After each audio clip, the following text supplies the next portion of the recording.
제가 주중에 한 기사를 통해서 책을 하나 접하게 되었거든요. 책 이름이 히포크라시입니다. 히포크라시. 부제가 히포크라테스를 배신한 현대의학이라는 제목이 붙었더라고요. 그래서 제가 이 제목이 재밌어서 한번 이렇게 그 기사를 쭉 봤는데, 기사의 내용에 이런 내용이 있습니다. 이 저자들이 책 전반에 걸쳐서 의료화를 경계한다, 그렇게 기록되어 있더라고요. 의료화가 무엇이냐면, 의료화란 노화나 폐경처럼 정상적인 인간의 상태를 의학적 문제로 정의하고 치료하려는 것이다. 정상적인 그 노화의 과정인데, 이게 병이다, 이렇게 정의를 내리고 치료를 하다 보니까 이제 부작용들이 생기는 일이 있는 거죠. 이 의료화의 가장 비극적인 사례가 있는데, 1950년 중반부터 60년대 초반까지 46개국에서 임산부의 입덧 치료제로 판매된 탈리도마이드라고 하는 약을 예로 들더라고요. 자연스러운 입덧이 생길 수 있는데 또 시간이 지나면 이게 또 없어지기도 하지 않습니까? 그런데 이걸 질병으로 규정한 이 의료가 재앙을 일으켰대요. 그래서 약 2만 명의 아이가 기형아로 태어나고 약 8만 명의 아이가 사산되는 그러한 일들을 겪었다 하면서 엄청난 이 이야기들 하더라고요. 그러면서 이 저자들이 이렇게 의료화, 과잉 진단하고 또 과잉 치료하는 이 배경에는 의료 산업의 영향도 있다, 그렇게 주장을 하면서 이 히포크라시 책 그 표지에 이런 문구가 이렇게 있더라고요. 병든 의료 지식은 어떻게 병을 키우는가. 저는 이것을 보면서 이런 생각을 했습니다. 병든 영적 지식은 어떻게 영적인 병을 키우는가, 이걸로 바꿔 읽게 되더라고요. 병든 의료 지식만이 아니라 혹 우리도 잘못 알고 있는 영적인 지식들이 있다면 그것 때문에 우리가 괜히 돌아가지 않아도 되는 길들을 삥 둘러가게 되거나 또 여러 걸려 넘어지는 일들이 생길 수도 있잖아요. 그런 건 없나 한번 살펴보게 됐어요. 성도님들이 신앙생활하면서 늘 당황하는 여러 문제들이 있는데, 그들 문제들 중에 하나가 바로 영적인 슬럼프 같습니다. 여러 상황들로 인해서 영적인 슬럼프가 올 수도 있죠. 그런데 그런 경우 말고 내가 어떤 실수나 잘못을 하지도 않았는데도 갑자기 건강하게 신앙생활 잘하는데 어느 날 손님처럼 나에게 딱 찾아와서 힘들게 하는 영적인 슬럼프에 빠지는 성도님들이 종종 있습니다. 동일하게 어느 때와 같이 말씀도 보고 큐티도 하고 또 예배의 자리, 또 기도의 자리 늘 하는데 예전처럼 하나님의 말씀이 마음속에 이렇게 딱 다가오지 않는 거예요. 또 기도를 해도 예전에는 기도하면 하나님이 들으시고 또 응답도 그렇게 빨리 주셨는데, 이제는 하늘 문이 이렇게 딱 막힌 것 같아가지고 기도하면 할수록 기도가 잘 안 되고 마음이 답답하다라고 하는 이야기들 하시는 성도님들 주변에 가끔씩 계시잖아요. 또 봉사도 예전에는 막 기쁨이 있었는데 이제는 그 의미나 이런 것들이 희미해지고 또 지치고 또 실패감과 절망들, 이런 것들이 쭉 느껴지면서 내가 이걸 계속 해야 되나, 이런 이제 고민들 하시는 성도님들도 종종 봅니다. 그런 경험들이 있어 보셨죠? 지금도 또 그런 고민들 속에 혹시 계시는 분들도 이 중에 있으실지도 모르겠습니다. 영적인 슬럼프는 즐거운 일은 아닙니다. 그러나 그런 영적인 슬럼프가 이게 무의미한 것은 아니더라고요. 오늘 시편을 우리가 지금 42편을 보았는데, 학자들은 이 42편과 43편이 하나의 세트다라고 그렇게 보고 있습니다. 그러면서 학자들이 여기에 이 42편과 43편을 합쳐가지고 별명을 붙였는데, 어떤 별명이냐면 영혼의 깊은 밤이라는 별명을 붙였어요. 영혼의 깊은 밤을 지나는 이들을 위한 시인 거죠. 오늘 이 시를 통해서 우리가 이 영적인 밤, 영적인 이 슬럼프들을 겪고 있는 이 지침의 시간들을 지나고 있을 때 그것을 어떻게 바라보아야 하고 또 우리가 그것을 어떻게 대응해야 하는지를 지혜를 얻는 시간 되기를 원합니다. 첫 번째로 영혼의 깊은 밤을 지날 때 우리가 생각해야 될 지혜 첫 번째는 무엇이냐면, 영혼의 깊은 밤은 성도들이라면 당연히 찾아온다라고 하는 겁니다. 시편이 굉장히 다른 성경보다는 좀 독특하죠. 어려운 상황과 환난들 속에서 다양한 사람들이 영혼의 깊은 밤, 또 영적인 슬럼프, 그들을 맞이한 수많은 사람들의 실제적인 감정과 생각들, 이런 것들이 이게 다 쌓여있는 책이 바로 이 시편입니다. 오늘 저자도 영혼의 깊은 밤을 지나고 있지 않습니까? 이 시편을 그냥 이렇게 쭉 읽으면 시기 때문에 별로 느낌이 다가오지 않아요. 심상을 떠올리면서 한번 이렇게 읽어보시면 좋겠습니다. 드라마 바이블 같은 것들로 이렇게 읽으셔도 참 좋더라고요. 하나님이여, 하나님이여, 사슴이 시냇물을 찾기에 갈급함같이 내 영혼이 주를 찾기에 갈급하니이다. 내 영혼이 하나님 곧 살아계시는 하나님을 갈망하나니 내가 어느 때에 나아가서 하나님의 얼굴을 배울까. 느낌이 안 사네요. 신앙송부에 들어갔어야 했었나. 읽으면 읽을수록, 저도 이렇게 읽으면 읽을수록 이 시편 저자의 생각, 감정을 느끼려고 읽으면 읽을수록 참 깊이가 있어지는 이 시인데, 영혼의 깊은 밤이 없는 영혼들은 없더라고요. 이것은 그리스도인들에게 특별히 영적인 성장을 위해 일어나는 자연스러운 현상 중에 하나가 영혼의 깊은 밤, 영혼의 슬럼프입니다. 저도 그래요. 저도 어느 때는 정말 컴퓨터 앞에 앉아가지고 본문은 뽑아놨는데 본문도 안 나올 때가 있어요. 한 글자도 안 써질 때가 있어요. 정말 너무너무 괴로워요. 한 3시간을 지금 성경을 보고 있는데도 도저히 말씀이 한 글자도 또 풀어나가지 않아갖고 너무너무 괴로운 그 시간을 보낼 때 기도가 절로 되죠. 하나님 도와주십시오 하면서 말입니다. 이런 일들 있을 수 있어요. 그게 뭘 보여줍니까? 이 영혼의 깊은 밤과도 같은 슬럼프는 저뿐만이 아니고 성도님들에게도 일어날 수 있다는 거예요. 아니 어쩌면 모든 사람들에게, 모든 성도님들에게 당연히 일어나는 일이기도 한 게 바로 이 영혼의 깊은 밤입니다. 제가 종종 제자훈련하면서 성도님들한테 혼날 때가 있거든요. 뭐라고 혼나냐면 이렇게 혼나요. 쭉 제자훈련하고 나서 맨 마지막에 성도님이 이렇게 저한테 말씀하시는데, 목사님 왜 그런 걸 미리 안 말씀해 주셨어요? 그런 걸 미리 말씀해 주셨으면 제가 이렇게 돌지 않잖아요. 돌아가지 않았을 거 아니에요. 이제 왜 제가 아는 거예요? 모태신앙인데. 그래서 제가 죄송합니다. 제가 지금 알려드립니다. 제가 그렇게 얘기하거든요. 제가 지금 알려드립니다. 영적인 슬럼프는 올 수 있다. 알려드렸습니다. 누구나 당하는 일이지만 영적인 슬럼프를 어떻게 다루어야 하고 그리고 어떻게 통과해야 되는지 잘 알려주지 않아요. 왜냐하면 성도님들이 성경을 읽을 때 보통 믿음 생각하면 어떤 믿음이 떠올리시나요? 사자 같은 믿음을 떠올리죠. 다윗이 골리앗을 향해서 물맷돌 5개 들고 막 달려가는 그 장면 떠올리고, 엘리야가 갈멜산에서 850명의 그 이방 제사장들을 놓고 막 조롱하는 장면, 800읍스를 싸우면서 너희 신이 외출을 나갔는지 잠을 자고 있는지 더 크게 소리를 불러라, 그렇게 외치는 엘리야의 이 담대한 모습들만 이렇게 보면서 우리가 계속 주일학교를 나왔기 때문에 내가 이렇게 이 상황에서 다윗 같은 용기와 엘리야 같은 담대함 이런 게 없으면, 내 상황을 훌쩍 뛰어넘지 못하면 나는 아직 믿음이 자라지 않았나 보다, 나는 아직도 미숙한가 보다, 나는 실패자인가 보다 하면서 자기 연민에 이렇게 빠지는 모습들이 우리 주변 가운데 있지 않습니까? 근데 이런 생각들은 사실 반만 맞는 영적인 지식이에요.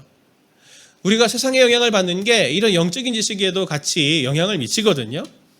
세상에 돌아가는 원리들이 어떻습니까? 영화의 대사처럼 약육강식에 우리가 세계 속에 살다가 지금 오신 거잖아요.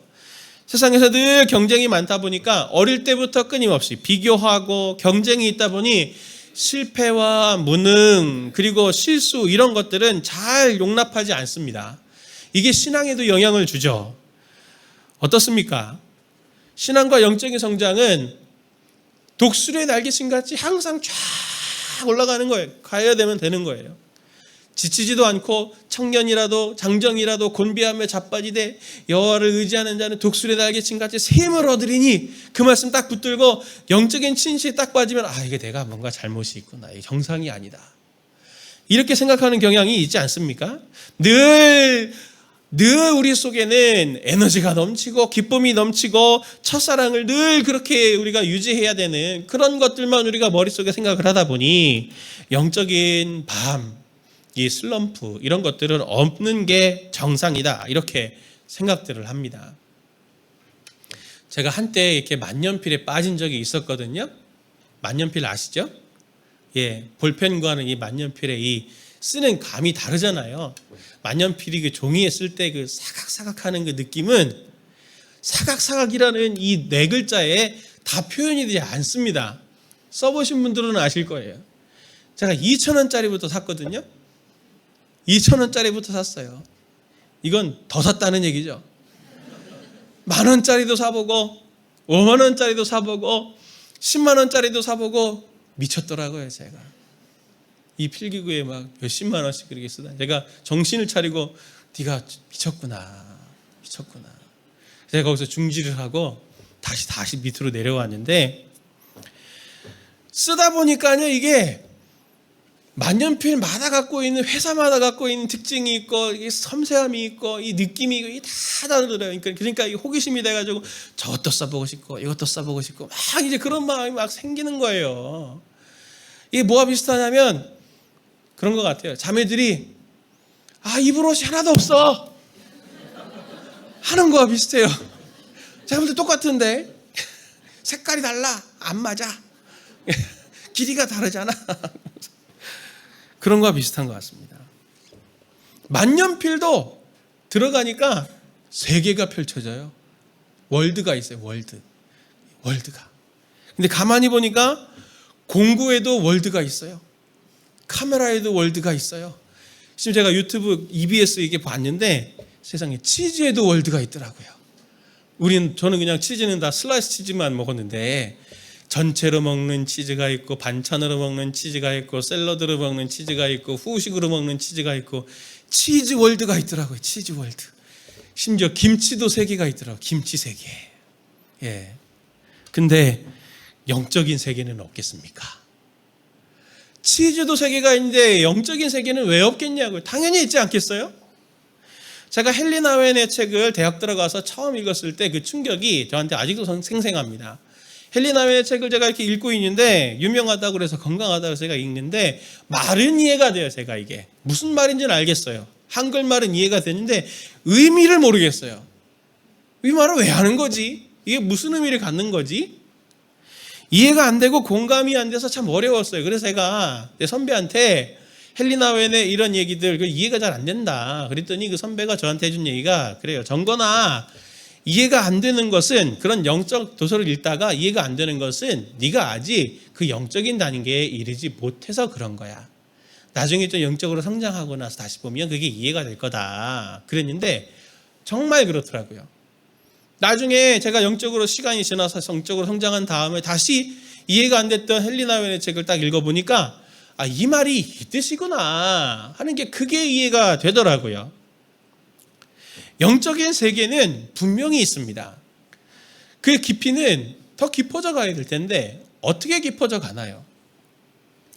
정서적으로 건강한 영성이라는 피터 스카지로 목사님이 지은 책이 있죠. 거기 보면 이 피터 스카지로 목사님이 십자가의 성 요한이라고 알려진 1542년생의 스페인 출신의 요한이라는 영성가의 그 이야기들을 이렇게 인용해서 영혼의 어두운 밤 이야기를 해줍니다. 하나님이 왜 우리에게 이 영적인 어두운 밤을 허락하시는가라고 하는 부분을 이야기하는데 제가 이게 참 읽을 때 동의가 되더라고요. 이 영혼의 어두운 밤, 슬럼프는 우리의 애정과 열정을 제거하고 재정비하는 하나의 방법이다. 이렇게 십자가의 성 요한이 얘기를 했더라고요. 우리에게 있는 애정과 열정이 있잖아요. 근데 그것을 재정비를 하기 위해서, 그래서 하나님과 새로운 단계에 또 관계의 단계에 들어가기 위해서 이 영혼의 어두운 밤, 슬럼프를 우리에게 허락하시는 거다라고 그렇게 얘기하는데 참 공감이 되더라고요.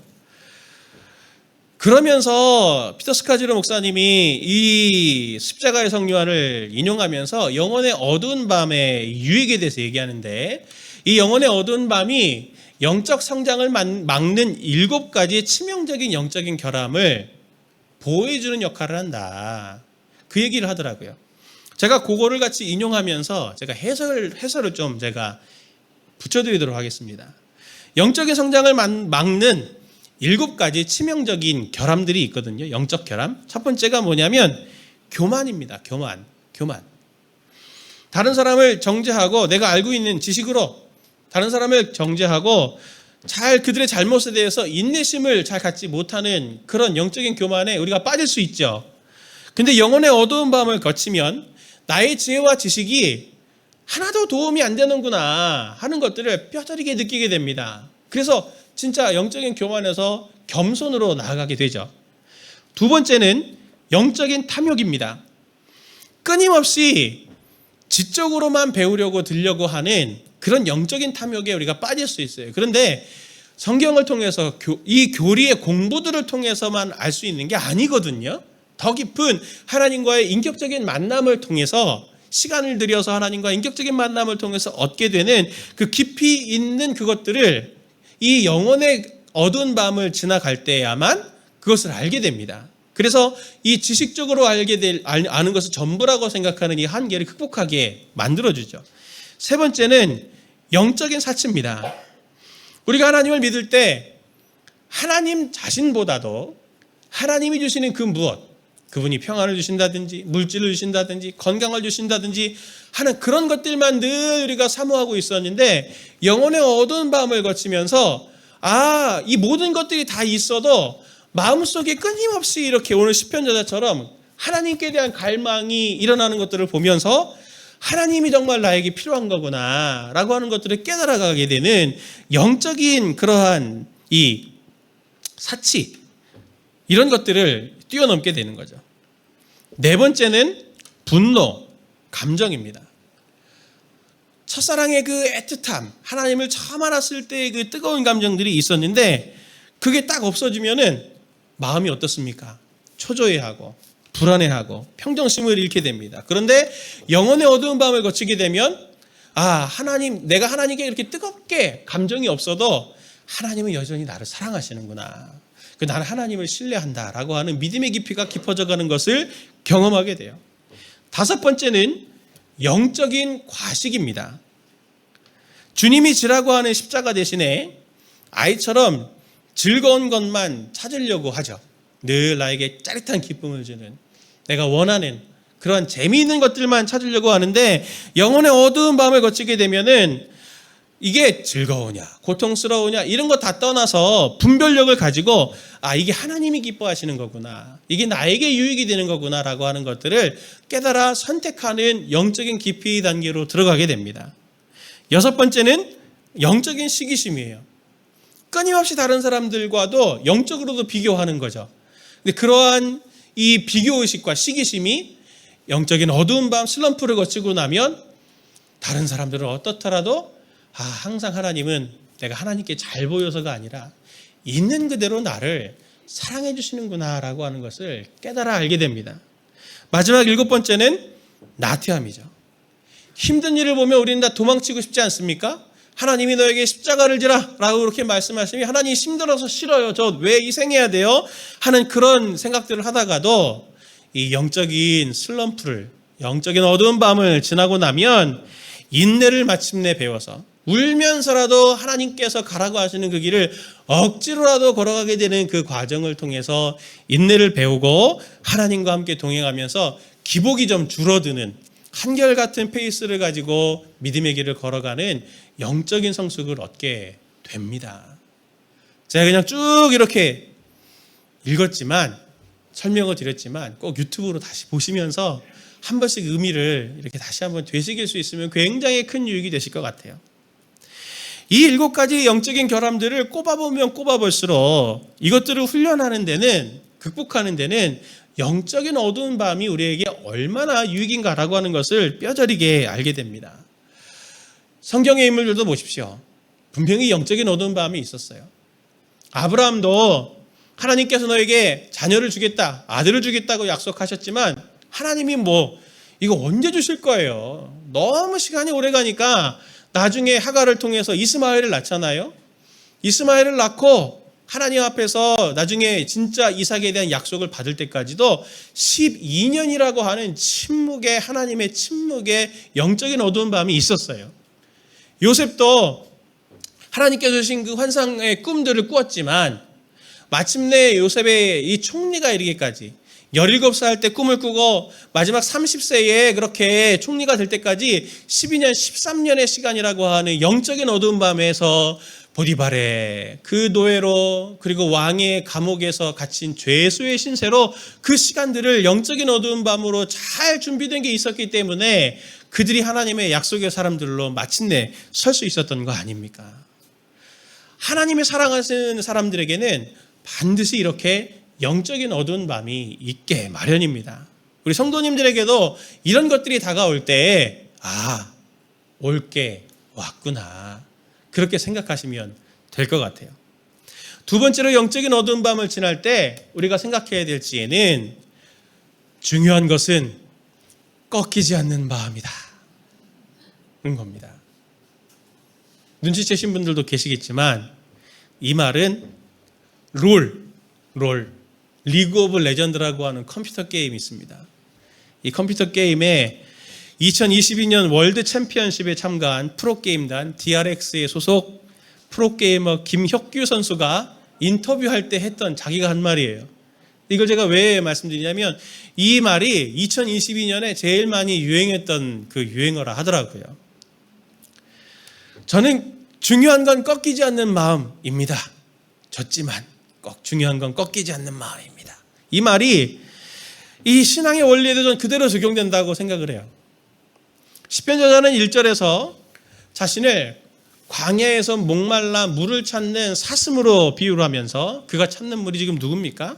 하나님이라고 이야기합니다. 42편 1절 2절 말씀 같이 함께 이 말씀을 읽어봅니다. 하나님이여 사슴이 시냇물을 찾기에 갈급함 같이 내 영혼이 주를 찾기에 갈급하나이다. 내 영혼이 하나님 곧 살아계시는 하나님을 갈망하나니 내가 어느 때에 나아가서 하나님의 얼굴을 배울까. 아멘. 본문의 저자가 제일 힘들어하는 것이 뭡니까? 하나님과의 관계가 예전 같지 않은 거예요. 특별히 오늘 본문에 하나님을 살아계시는 이라고 이렇게 번역을 했는데 영어 성경도 alive 돼 있어요. 여기 원문에 이렇게 하이라고 표현된 히브리 단어는 생존해 있다는 뜻이거든요. 생존해 있다. 하나님이 생존하신 하나님이니까 언제 죽을 위험에 처하셨어요? 언제 안 죽으신 적이 있습니까? 하나님은 늘 같이 계신데 왜 생존해 계시는 이라고 표현했겠어요? 지금 누가 죽어가고 있는 거예요? 내가 죽어가고 있는 거예요. 하나님, 사슴이 지금 목말라갖고 시냇물을 찾는데 못 찾으면 이 사슴 죽지 않습니까? 내가 지금 하나님 못 찾으면 죽겠어요. 하나님, 제가 죽어가요. 말라 죽어가고 있어요. 그걸 지금 생존해 계시는 하나님께라고 하는 단어로 지금 이야기하고 있는 거죠. 이 살아계시는 이라고 하는 독특한 표현이 하나님과의 단절이 얼마나 지금 갈급한지 그걸 지금 이야기해주고 있는 겁니다. 혹시 그런 감정들, 하나님과의 관계 단절로 인해서 너무 힘들어 보셨던 분들 여기 많이 계시죠? 그럴 거라 믿습니다. 이런 감정들을 느껴보면은 끊임없이 이 감정이 바닥 없는 수렁같이 빠져들어가고 영적인 침체가, 그리고 밑 빠진 독 같아서 아무리 노력하면 할수록 훨씬 더 허무와 절망의 감정이 강화가 되는 걸 이렇게 느낍니다. 근데 4절에 저자가 이렇게 얘기하죠. 내가 전에 성의를 지키는 무리와 동행하여 하나님 기쁨과 감사의 소리를 내며 그들을 하나님의 집으로 인도하였더니 이제 이 일을 기억하고 마음이 상하는도다. 4절의 저자의 마음을 조금 더 녹였으면 이렇게 의역할 수 있어요. 내가 전에 하나님과 관계가 좋을 때 예배 감격이 있었고 찬양과 기쁨의 감격이 있었는데 다른 성도들과 함께 그렇게 기쁨을 누릴 때에 생각하니 더더욱 제가 속상하고 제가 지금 비참하고 마음이 상합니다. 예전에 그 기쁨은 다 어디 간 거고 다른 사람 다 은혜 받고 있는데 나는 지금 오늘 여기서 냉랭한 마음으로 나 지금 뭐 하고 있는 겁니까? 내 믿음은 어떤 거였어요, 하나님? 내가 마음이 상해요. 지금 그 얘기를 하고 있는 거죠. 하나님과 관계 회복을 위해서 성경책을 펴고 통독을 하고 큐티를 하고 예배의 자리, 새벽 기도의 자리까지 결단하고 기도하려고 하지만 그 자리에 딱 왔더니 성경책을 폈더니 몰려드는 건 잠만 와요. 기도했더니 3분도 가지 못한 채 잠시간이 30분이 지났어. 자기 자신을 보면 난 기도하러 온 건가? 잠자러 온 건가? 나는 지금 뭐 하는 사람인가? 이런 생각 안 들어보셨어요? 저만 들어봤구나. 예, 저만 들어본 다 우리 성도님 성숙하셔서. 예전에 그 빠른 기도의 응답 대신에 아무 말씀도 하지 않으시는 하나님의 그 긴 침묵을 보면서 나의 믿음은 지금 어디로 가고 있는 것인가? 괜찮은가? 두려움이 안 드셨습니까? 그런데 한번 생각해 보십시오. 그런 고민들을 가지고 목사님 신방해 주세요. 그럼 저 찾아오시거든요. 근데 그런 고백을 들을 때 제가 속으로 뭐라 그러냐면, 그분 되게 힘들어서 찾아오시는 건데 제가 속으로 뭐라 그러냐면 하나님 감사합니다. 그래요. 제가 얄미우시죠. 제가 요즘 얄미움을 많이 당하고 있습니다. 제가 무슨 소시오패스여가지고 공감이 안 돼갖고 제가 그러는 게 아니에요. 1절 말씀을 다시 함께 볼까요? 하나님이여 사슴이 시냇물을 찾기에 갈급한 같이 내 영혼이 주를 찾기에 갈급하나이다. 이걸 한번 뒤집어 보시죠. 주님을 찾는 게 그렇게 갈급한 겁니까? 갈급할 거리예요? 돈이 없어서 갈급한 거와 내 문제 이거 해결이 안 돼갖고 갈급한 그게 훨씬 더 갈급한 거 아닌가요? 이거 그냥 안 믿으면 되잖아요. 교회 안 나가면 되잖아요. 예, 하나님 안 만나주시면 뭐 그런가 보다 이제 안 믿기로 했어. 딱 그러면 끝인데 그게 되든가요? 안 믿는 사람들한테는 하나님을 모르니, 하나님을 만나본 적이 없으니, 하나님과의 관계 기쁨을 맛본 적이 없으니 그냥 그런가 보다 하고 그냥 안 믿으면 되지 하고 그냥 뒤집으면 돼요. 그러나 하나님과의 그 관계의 기쁨, 구원의 기쁨, 하나님의 은혜의 체험을 해본 사람들은 내가 하나님 이제 안 믿기로 했어요. 하나님 원망합니다 하고 하나님이 떠나기로 마음을 먹었더라도 마음 한켠에 계속 하나님을 찾는 갈망이 끊임없이 샘솟아 오르는 것을 볼 수 있죠. 그게 뭘 보여줍니까? 그게 뭘 보여줍니까? 그 하나님께 대한 실망하는 그 감정조차도 하나님을 알기 때문에, 하나님과 관계를 맺어본 그것들이 있기 때문에 그 안에서 끊임없이 지워지지 않고 내 안에서 갈망으로 계속 나오는 것이 아닙니까? 그 갈급함이 짙다는 것은 무엇을 말해줍니까? 하나님을 더 잘 알고 하나님의 가치를 알고 그 관계의 의미를 알고 소중히 여기는 믿음이 그 안에 있기 때문에, 버릴 수 없는 믿음이 있기 때문에, 하나님이 주신 선물로 그것이 있는 것이기 때문에 내가 스스로 그것을 만들어낸 내 의지로 만들어낸 믿음이 아니라 하나님이 주신 선물로 내게 주신 믿음이기 때문에 그 믿음은 지워지지 않고 끊임없이 하나님께 대한 갈망으로 우리 가운데 표현이 되는 것이죠. 중요한 건 뭡니까? 곤고함, 실패, 절망, 허무함 이런 감정이 아니고 중요한 것은 무엇입니까? 꺾이지 않는 마음, 꺾이지 않는 마음, 하나님께 대한 갈망, 하나님을 향한 의지, 하나님 제 믿음이 여기서 머물러 있으면 안 됩니다 라고 하는 그 꺾이지 않는 그 마음이 바로 믿음이 아주 분명하다라고 하는 것을 우리에게 보여주는 선명한 표지가 되는 것입니다. 로마서 1장 17절에서 바울은 이렇게 말합니다. 복음에는 하나님의 의가 나타나서 복음에는 하나님의 의가 나타나서 믿음으로 믿음에 이르게 하나니 기록된 바 오직 의인은 믿음으로 말미암아 살리라 함과 같으니라. 이 바울이 로마서 1장 17절을 말할 때 오직 의인은 믿음으로 말미암아 살리라 할 때 이 말씀은 하박국 2장 4절 말씀을 인용하는 겁니다. 하박국 2장 4절에 믿음이라고 하는 단어가 에무나라고 하는 단어를 쓰는데 변함이 없다, 불변하다라고 하는 것을 말해주는 겁니다. 믿음의 특징을 보여주는 거죠. 흔들릴 수는 있어요. 여러 상황들 때문에 흔들릴 수는 있지만 흔들려도 다시 자기 자리에 오고, 흔들려도 다시 하나님을 사모하는 그 자리로 다시 돌아오고, 떠나려고 해도 떠날 수 없어서 하나님께 가까이 나아오는 그것이 바로 믿음의 중요한 특징입니다. 믿음이 흔들릴수록 더 증명하는 게 뭡니까? 아, 내가 믿음이 있구나. 하나님이 내게 믿음을 주셨구나라고 하는 걸 스스로가 스스로에게 깨닫게 되는 과정들이 바로 이 영혼의 깊은 밤을 통해서 우리가 스스로 하나님 앞에서 알게 되는 지혜가 되는 것이죠. 영혼의 깊은 밤을 지날 때 성도님들이 확인하십시오. 아, 중요한 것은 꺾이지 않는 마음이구나. 내 마음에 하나님을 갈망하는 게 있는 걸 보니 나는 정말 구원받은 사람이구나. 하나님의 사람이구나. 이렇게 스스로 확신하시며 걸어가시는 성도님들 되시기를 바랍니다. 마지막 세 번째로 영혼의 깊은 밤을 지날 때 우리가 생각해야 될 지혜는 무엇이냐면 그 자리에서 뿌리를 내려야 된다라고 하는 겁니다. 시편 저자는 영혼의 깊은 밤에 빠져서 하나님을 갈망하는데 그 속에서 어떻게 반응합니까? 1절부터 4절까지의 말씀 보면은 이 시편 저자가 자기의 감정에 굉장히 충실합니다. 실망의 감정, 낙심의 감정, 자기 연민에 빠져서 막 힘들어하는데 5절부터는 반전이 일어나요. 5절 말씀을 같이 한번 봅니다. 내 영혼아, 내가 어찌하여 낙심하며 어찌하여 내 속에서 불안해하는가? 너는 하나님께 소망을 두라. 그가 나타나 도우심으로 말미암아 내가 여전히 찬송하리로다. 아멘. 5절에서 시편 저자는 자기 영혼과의 대화를 시작합니다.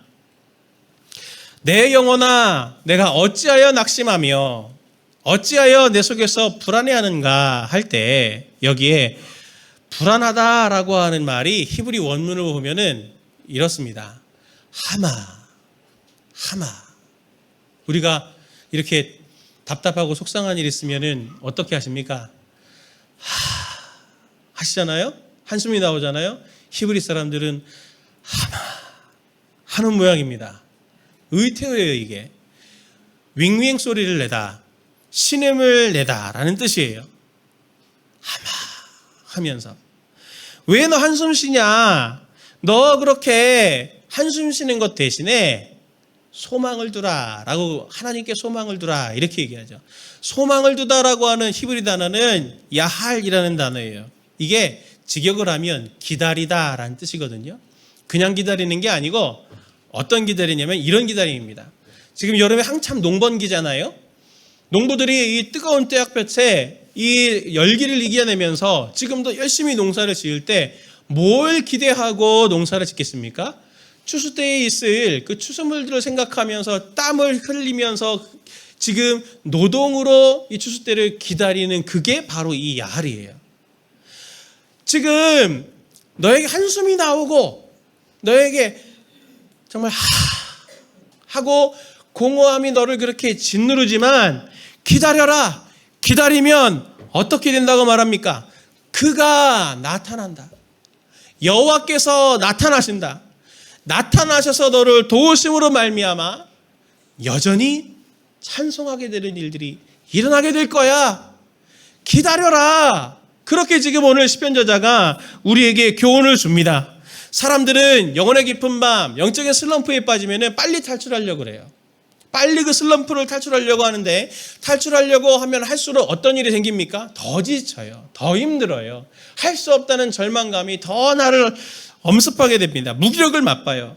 영적인 슬럼프, 영혼의 깊은 밤을 지나가는 데는 무슨 속담처럼 용 빼는 재주가 없습니다.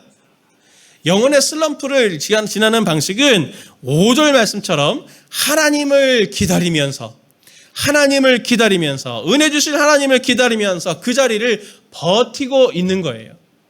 피터 스카지르 목사님이 앞서서 이 영적인 침체를 어떻게 지나야 되는지도 이 책에 이렇게 설명하고 있는데 제가 읽어보겠습니다. 우리가 이 고통을 감내하며 꿋꿋하게 버틸 때 하나님은 강하게 우리 삶에 들어오신다. 그만두고 싶거나 되돌아가고 싶은 강한 유혹이 있겠지만 하나님의 음성을 기다리며 조용히 그곳에 머문다면 하나님은 반드시 우리 안에 그분의 성품을 새겨 넣어주신다. 그 덕분에 우리의 신앙은 새로운 차원으로 도약할 수 있다. 영혼의 깊은 밤, 영적인 슬럼프는 캄캄하고 매우 힘듭니다.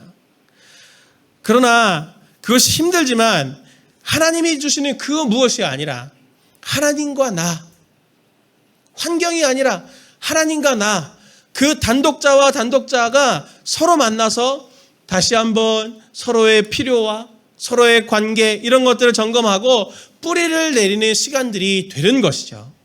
그래서 우리의 믿음이 살아있는 현재형의 믿음으로 더 한 단계 성숙하게 되는 것입니다. 머물기가 중요해요. 영혼의 어두운 밤에 머물기, 그것을 우리 성도님들이 꼭 결단하실 수 있으면 좋겠습니다.